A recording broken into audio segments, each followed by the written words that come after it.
Hello everybody, all my very dear audio friends around the world. How are you today? Hope all is great. I'm Paul, this is my studio, Warsaw, Poland, my humble YouTube channel. Good to see you again. Guys, it's been a while since last tutorial-like material on mixing and mastering, so I decided this is the time and let's make it happen. And today I'm gonna present to you my vocal chain, the latest version of my vocal chain in 2024. And I'm gonna tell you this, it's relatively simple, but it's also very universal and very powerful, and I can make it work really great and sound great in any type of mix I'm working on, and that's what I'm gonna show to you today and recommend to you today. Let's go. And as always, if you think this channel is a cool place, if you like my studio, my videos, please consider subscribing somewhere here down in the corner, getting notified, liking this vid and commenting on it down below so that I know what you think about my vocal chain and what is your vocal chain in 2024. Let's go.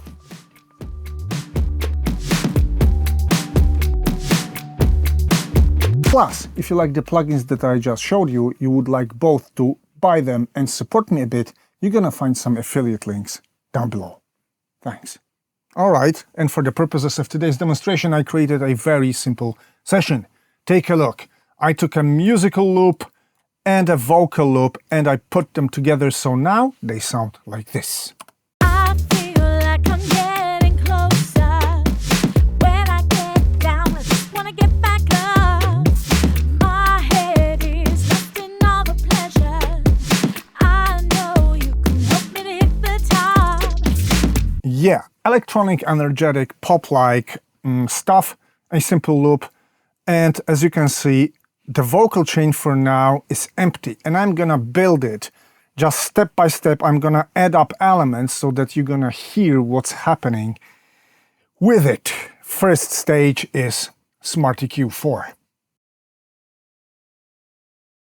Yes, because this is a great first instance to balance your tone in general. And it's not only for vocals, it works for many things, and it really seems to work very efficiently. As you can see, I already learned the curve of this vocal loop.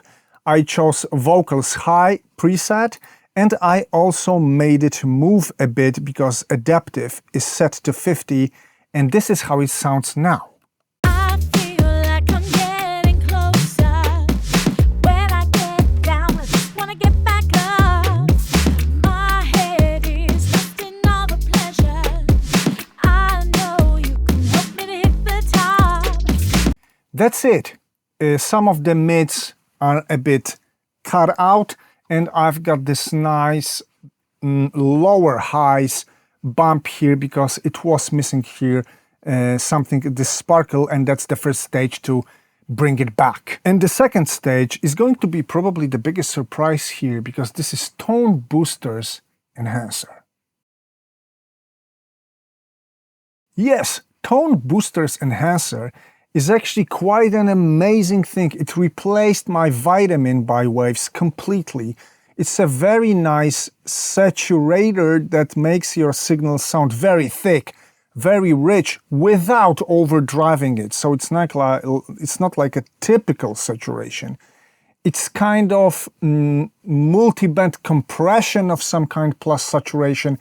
I don't really know how it works, but it works great, especially it makes the lower mids and mids very thick, very nice. It's very also subtle, but I do hear a lot of difference when listening to it in a full mix.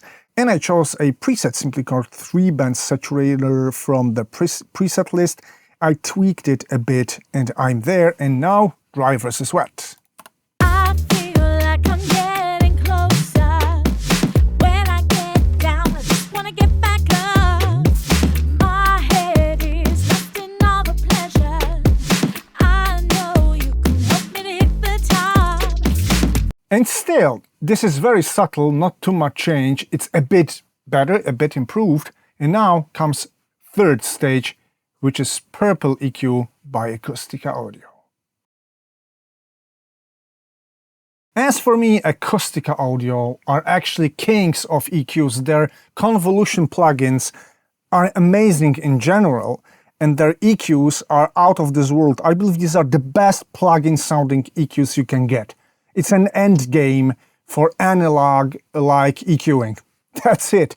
And it's a classic Pultec P1 design just brought to the digital world, just one-to-one, I would say. And as you could see, I made it work very broad. I made it work around 100 Hz and then 10 kilohertz. I didn't use any attenuation here. I boosted the lows a bit and I boosted the highs quite significantly so that our chain right now sounds like this. I feel like I'm getting closer. When I get down, I just wanna get back up. My head is lost in all the pleasure. I know you can help me to hit the top. Now we can hear the difference, because now it's really sparkling, it's present, it's just there, it has been EQ'd, right?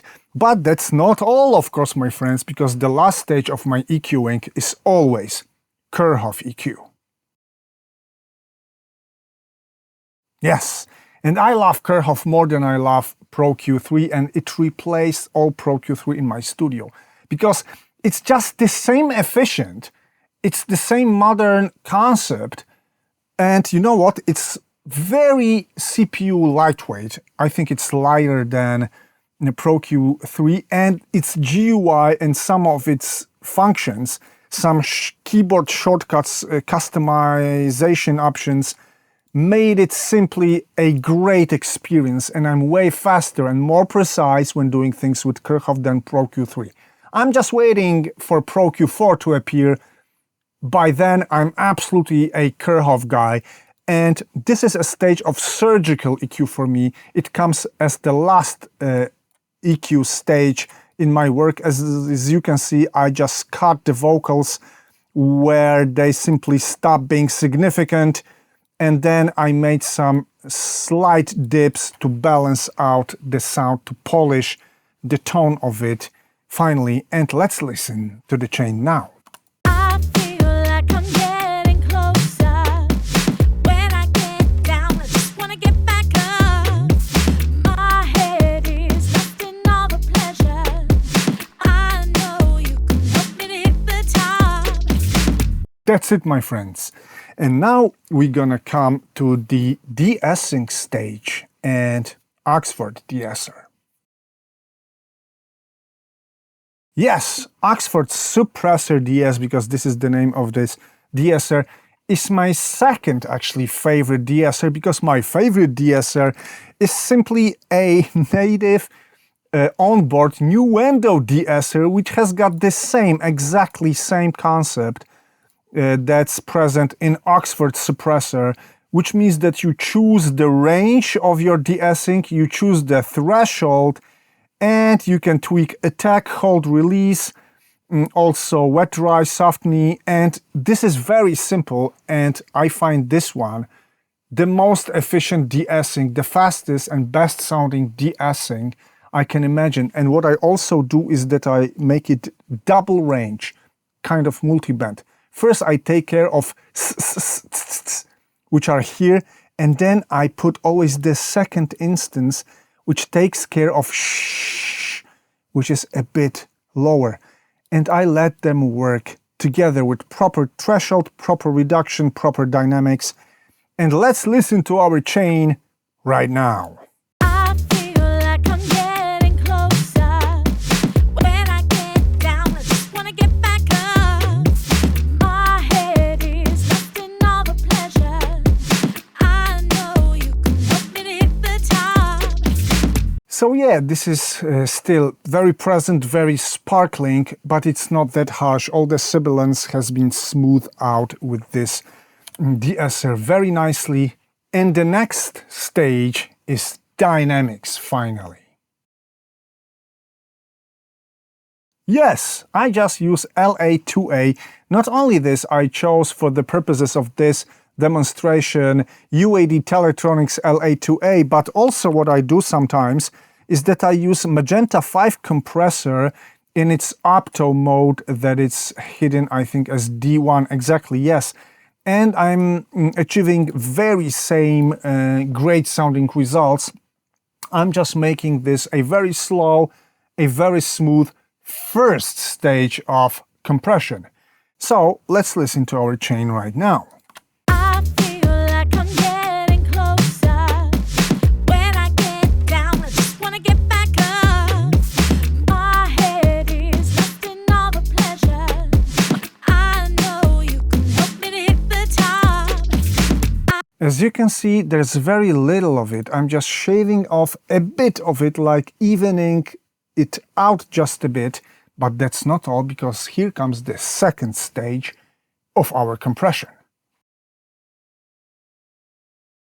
And this one is more radical because it's a 1176 style compression that comes from AE version of this UAD plugin. What I also do, and I'm gonna show it to you as well, is that I'm also using this compressor in D2 preset, which is supposed to be a manly fat compression. Same story, very rich, very good sounding and fast fat compression. And my ratio is set to 4, as you can see.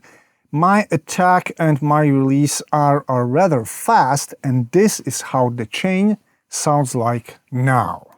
I feel like I'm getting closer. When I get down, I just wanna get back up. My head is lost in all the pleasure. I know you can help me to hit the top. Yes, this one works a bit more radical. I'm shaving off a bit more from the vocals, but it's not too radical. I just made it sound good in this mix. Of course, there is a chain, remember, but each time, depending on the style of my music, depending on my mixing goals, I'm gonna set each of these plugins a bit different. I'm gonna find some different thresholds, attack, releases, and stuff to make it sound really good in this certain mix. But this is like a Swiss Army knife. This chain cannot fail you, actually. It always works, and I do believe it's relatively simple and it's very, very powerful. But it wouldn't be full without adding up some sends. And I'm gonna send this to 2 reverbs that I'm gonna count in as my mixing chain elements. And I think this is the second greatest surprise, because I'm gonna send my vocals to a very shortest possible reverb called Solaris by Adam Sabo. It's a free one. You can find this reverb free, and it's an excellent spatializer. It's gonna make your signal a bit more wider in a very, very nice way. The size of this reverb is set to minimum, no modulation, no pre-delay. It's just stripped down to the most basic, shortest form, and I send the signal at -20. So now let's compare our chain. I feel like I'm getting closer. When I get down, I just wanna get back up. My head is lost in all the pleasure. I know you can help me to hit the top. Yeah, just a bit of stereo touch, and I find it works almost on any vocals out there, so it's always there on my sense, just fixed. And the last stage of my chain is going to come right now. Yes, and this is the main reverb I'm using almost on everything. And again, you can't go wrong with this one. You just take presets, you slightly modify them, and you're there. And this is just a plugin, but believe me, in the times of great hardware, like Bricasti M7, or some older Lexicon machines, for example, or whatever old-style digital hardware reverbs, if they released this as a hardware unit, that would be a legend. Seriously, a legend. And it's quite a complex one, but as I said, you just take a preset, you can modify it reverb time, you can apply separately some EQing. As you can see, I cut the lows from this reverb a bit, and you're gonna get amazing sounding spaces sitting so well in every possible mix. And that's actually the end of my chain, so we could listen to it all right now, dry and wet. I feel like I'm getting closer. When I get down, I just wanna get back up. My head is lost in all the pleasure. I know you can help me to hit the top. I feel like I'm getting closer. When I get down, I just wanna get back up. My head is lost in all the pleasure. I know you can help me to hit the top. Yeah, that's it. But you may say, hey, it's just louder because of the EQ in compression, so it sounds better because it's louder. Not really, my friends. And I measured it loops-wise, and I can show you my LUFS just after the chain and before the chain. Let's maybe start before the chain so that you know there's no cheating here. I feel like I'm getting closer. When I get down, I just wanna get back up. My head is lost in all the pleasure. I know you can help me to hit the top. -19. Now let's bring our plugins back and let's measure again. I feel like I'm getting closer. When I get down, I just wanna get back up. My head is lost in all the pleasure. I know you can help me to hit the top. Actually, it's a bit more quiet, but it is more quiet because another one LUFS comes from the reverbs that I'm having here. So reverbs plus my chain, they give me the same loudness measurement as my dry, no plugins vocals gave me. What do you say? And I say, it sounds really good. It's very simple. It's relatively low effort. You don't have to tweak it for hours. You just need to apply some techniques depending on your mix. And it's true that it's good to know a bit of plugins, be able to put them in a chain, and simply know how to use them to make your music sound great. Guys, I think that's it for today, and I'm ready to sum the things up. Yeah, so this is it. That's my vocal chain 2024, and as I said, it's relatively simple, and this video is relatively simple and short as for me, but it is powerful, and it's gonna work in every situation, in every mixing environment, in every style, and every project out there, and I really can somehow guarantee that mixing vocals like this, you're gonna get always very good sounding results. And this is it, guys, and I hope to hear from you down below in the comments section what you think about my vocal chain. What is your vocal chain in 2024, and are you considering changing your vocal chain according to what I just showed to you today? Yeah, that's it for today. Hope to hear from you soon. Take care. Bye.